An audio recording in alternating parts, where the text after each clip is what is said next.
In chapter 4, we will now talk about the custom-based market matrix based on transactional data, which comes from customer with acquisition, is actually defined as the first purchase in a predefined period. So this means when the customer buys the first time, for example, on an e-commerce platform, this is considered as acquisition. Or when a customer and mortar, so the real world, the first purchase is generally the date when the customer comes into the database through, for example, a loyalty card. So when you take a loyalty card in a supermarket, the first purchase or the enrollment date is considered as the first purchase. And so this is called acquisition. Or a first purchase is, we talked about prospect databases. So when you make a Facebook ad, the customer clicks on the link, comes on your platform, and then purchases. This is actually called as acquisition. So when a firm is doing a prospect campaign by sending a commercial proposition to prospects, then the first, if customers buy, this is actually considered as the acquisition. And then you can calculate the acquisition rate. Which is actually the percentage of customers or prospects acquired divided by the number of prospects targeted, multiplied by 100.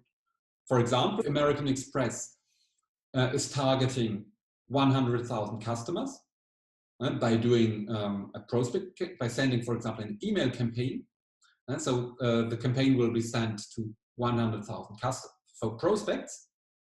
And if 50,000 actually respond to your campaign and enroll into the Amex card, the credit card, then the acquisition rate is 50,000, so the number of prospects acquired, divided by the number 100,000, the number of prospects targeted. And so we will have an acquisition rate of 50%.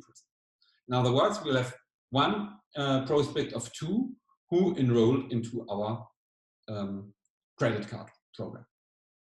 Where does this data comes from?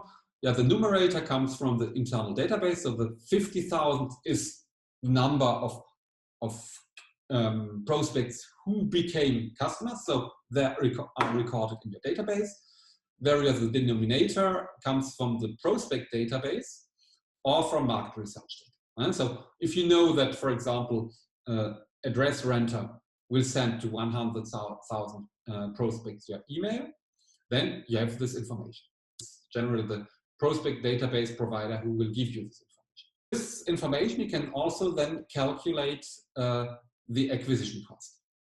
This means that you will divide the acquisition spending. For example, 100,000 euros you have to pay to the address renter divided by the number of prospects acquired. So the numerator again comes from the internal database. So the number of prospects acquired, and the denominator, the 100,000 euros, comes from the prospect database. And so, for example, if you spend 100,000 euros, so €1, for example, by prospect address, it's targeted and you acquire 50,000. So 100,000 divided by 50,000 would bring us acquisition cost of €2. And so this is indicators about acquisition. So acquisition rate, and the acquisition cost, giving you an indicator about efficiency and cost.